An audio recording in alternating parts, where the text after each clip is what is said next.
Bonjour.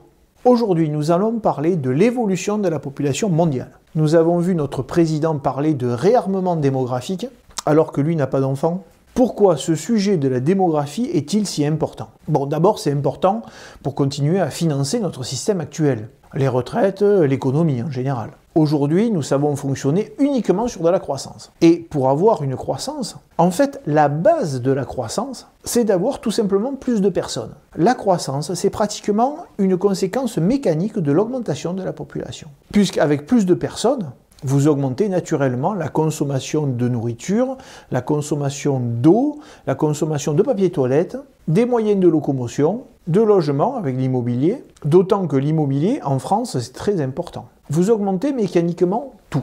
L'augmentation de la population permet aussi de rembourser la dette plus facilement. En effet, pour rembourser plus facilement la dette, il faut un grand nombre d'actifs. Et de manière logique, si on est 4 fois plus nombreux dans l'avenir, cela divise d'autant la dette au-dessus de chaque personne. C'est-à-dire que cela revient à diviser par 4 la dette. Sur un plan de l'organisation du pays, on doit savoir comment évolue sa population pour prévoir les infrastructures de demain. Les besoins en énergie et l'aménagement des routes ne sont pas les mêmes si la population double tous les 50 ans ou si elle va diminuer. Bon, à titre individuel, c'est important de faire des prévisions sur la croissance mondiale.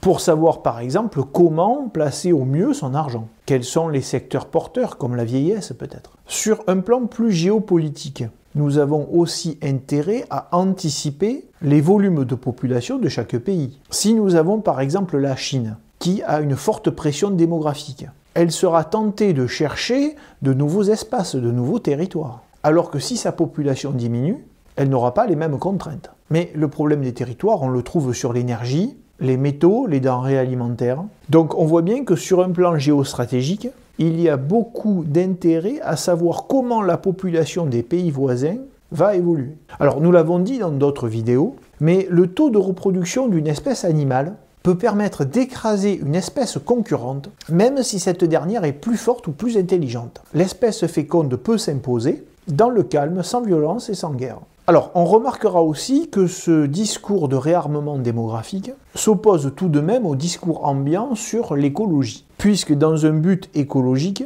nous sommes plutôt à chercher à économiser les ressources, économiser l'énergie. Donc au final, cela pousse à être plutôt moins nombreux. Je ne fais qu'exprimer les contradictions du discours ambiant. Je ne donne pas de point de vue. Maintenant, on va essayer de comprendre où va la population mondiale. Pour cela, il faut déjà essayer de comprendre les évolutions du passé. Promis, je ne rentre pas dans nos instincts pour le moment. Il faut savoir que le volume de la population mondiale est resté stable très longtemps. Les augmentations se sont faites très lentement et très progressivement. Et il y a eu des étapes clés qui ont permis ces augmentations. Déjà, sur la préhistoire, la population mondiale était très petite. Et elle est pratiquement restée constante pendant des centaines de milliers d'années. J'en ai parlé dans une autre vidéo, mais il y a 100 000 ans, la densité de population en Afrique était la même que si on avait 800 habitants pour toute la France. Alors, un grand nombre de facteurs ont conduit à ce petit nombre d'individus. Il y avait une énorme mortalité infantile,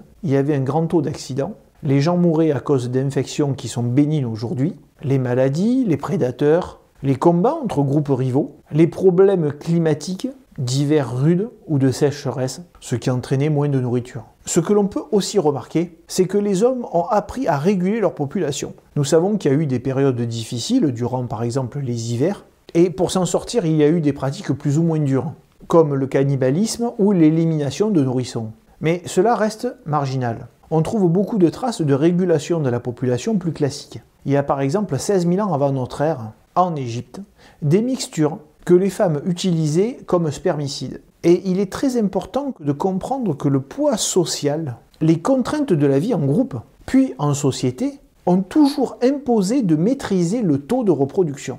Alors nous n'avons pas vraiment de traces de ces contraintes de l'époque de la préhistoire, mais par transposition à aujourd'hui, on comprend bien que les couples, les familles, ont toujours fait un calcul pour savoir comment va s'organiser la nouvelle vie avec des enfants. Comment nous allons pouvoir nourrir plusieurs enfants. De nos jours, nous attendons d'avoir une situation stable pour faire des enfants.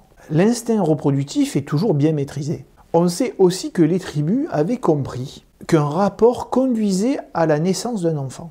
Et pour bien illustrer la maîtrise de cet acte, nous avons observé que pour certaines tribus qui n'avaient pas la connaissance qu'un seul spermatozoïde fécondait un ovule, ces tribus encourageaient un mélange pour que l'enfant puisse bénéficier des meilleures caractéristiques du chasseur, du guerrier, etc. À l'époque de la préhistoire, où l'être humain évoluait en petites tribus, très espacées, car il fallait un grand territoire pour nourrir une tribu par la cueillette et la chasse, donc de 300 000 ans à 12 000 ans, nous avons fonctionné sur la cueillette et la chasse. Et l'une des premières grandes étapes, c'est lorsqu'il y a environ 12 000 ans, nous sommes passés de la cueillette et la chasse à l'élevage et l'agriculture. Ce nouveau mode de vie sédentaire a permis d'avoir une nourriture plus abondante et plus régulière. Cela a entraîné une réorganisation du territoire, un aménagement géographique pour faire émerger des systèmes d'échange. Mais cette évolution a aussi réorganisé les familles.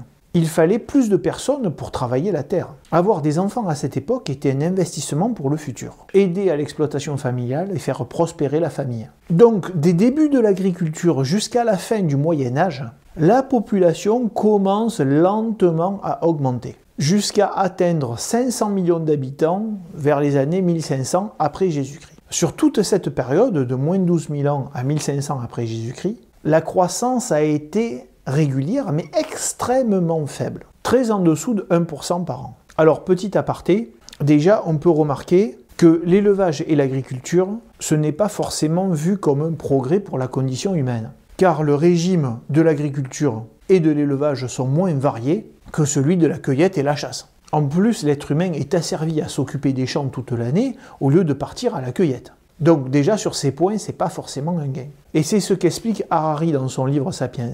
Il dit que ce sont le riz et le blé qui ont asservi les hommes, en obligeant l'être humain à en prendre soin, et en les dupliquant sur toute la planète. Car du point de vue de l'évolution d'une espèce, le but est d'avoir toujours plus d'individus. Alors ensuite, nous avons tendance à l'oublier aujourd'hui, mais savez-vous de combien était l'espérance de vie sur toute cette période de moins de 12 000 avant Jésus-Christ à 1500 après Jésus-Christ? Elle n'était pas très élevée. C'était environ 30 à 35 ans. Alors, il est vrai que ce nombre est quand même tiré vers le bas par la mort infantile, la mort des nourrissons et la mort durant les accouchements. Si on continue un peu plus loin notre voyage dans le temps, nous trouvons les révolutions industrielles. C'est durant les années 1800 que l'on trouve les croissances de population les plus fortes, en particulier pour certains pays d'Europe, avec des croissances de plus de 5 à 6%. Il faut bien mettre en parallèle l'augmentation du niveau de vie et la croissance de la population, même si l'espérance de vie était encore très faible. Les premières découvertes scientifiques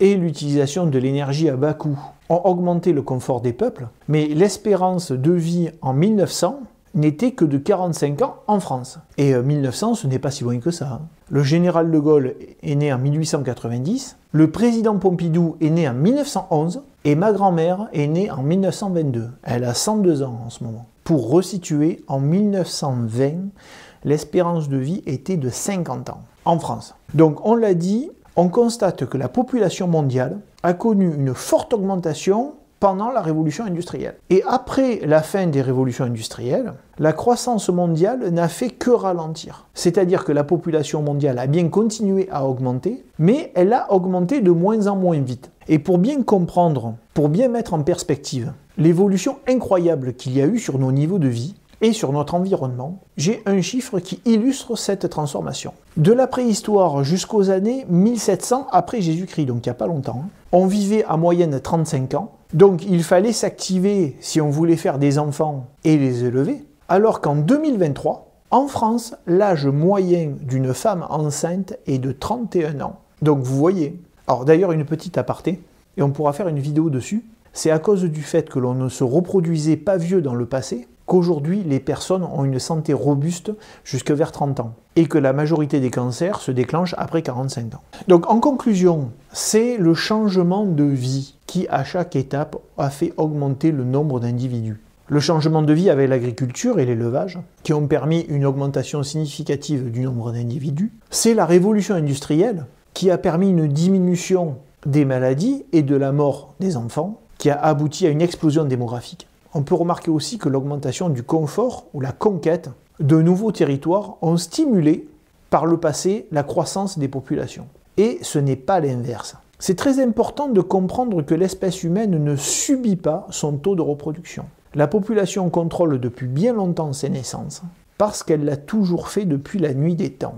L'être humain n'a pas une reproduction agressive, comme les bactéries. Cependant, des mécanismes d'instinct reproductif existent bien si l'espèce se sent en danger. Mais en temps normal et durant des centaines de milliers d'années, l'être humain a su gérer le nombre d'enfants pour que ce ne soit pas un poids pour la survie du groupe. On remarque que la population mondiale n'a jamais eu une croissance effrénée, mais qu'elle a toujours été autorégulée. Les seules augmentations qui sont démesurées et que l'on a pu remarquer, avec des croissances supérieures à 1% par an, ne se comptent finalement que sur quelques années, voire quelques dizaines d'années, par rapport à la longue histoire de Sapiens.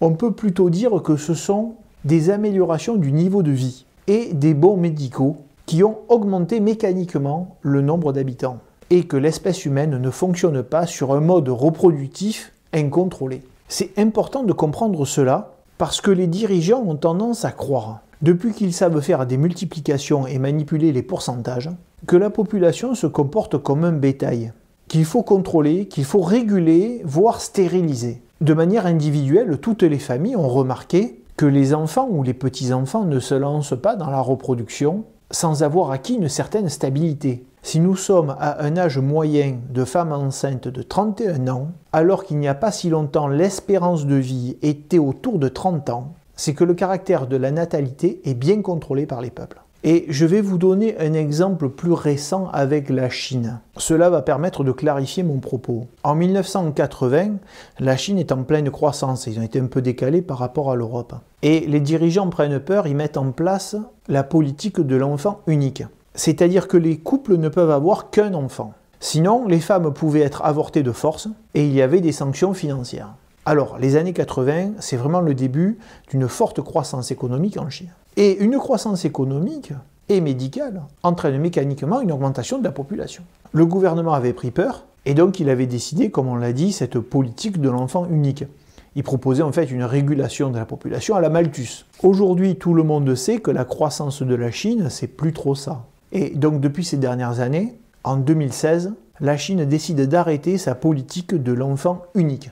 Nous sommes en 2024 et cela fait 8 ans que la politique de la Chine a changé. Et savez-vous quelle est la croissance de la population chinoise aujourd'hui? En 2024, aucune croissance de la population. Aujourd'hui, de 0%. Donc voilà pour cette réflexion. Pour finir, je vous laisse avec cette projection graphique de l'Organisation des Nations Unies sur la population mondiale. Ils estiment que la tendance actuelle va faire diminuer de moitié la population mondiale d'ici 2100. Attention, ce n'est pas à cause d'une guerre, d'une épidémie ou d'un problème d'énergie. C'est juste une projection des taux de reproduction actuels. D'ailleurs, pas d'affolement. Si vous faites le calcul, c'est une faible diminution de 1% par an qui conduit à ce résultat. Donc pas de cataclysme. Merci et au revoir.